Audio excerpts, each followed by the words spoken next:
खुलुमबाय रायजोफोर नै दायो सफैलायबाय खैला मैला मडेल कलेज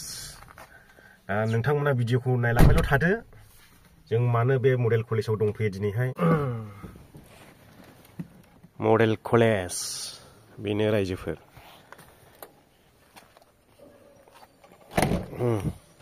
जोंनि गारिया नैबेनो ओस नायजालै नै हाद्रिया बियो जाहैबाय मडेल कलेज ओमफ्राय दिनैनि भिडिअखौ ब्लग हिसाबै लानोसै रायजो राजा नोंथांमोना नायलांबायल' थादो 3 बोसोरसोआवनो खैला मैलानि मडेल कलेजआ कमप्लिट जाहां जाबाय नै रायजोफोर नायदो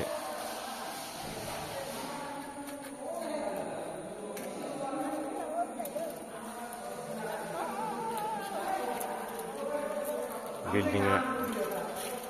एबा मा बिल्डिं जागोन दाथ' बुंनो हाथ'ला नैखौ नायदो मोननैजों लानि आं गोबांबार भिडिअ बानायखाबाय आङो बे खैला मैला मडेल कलेजावहाय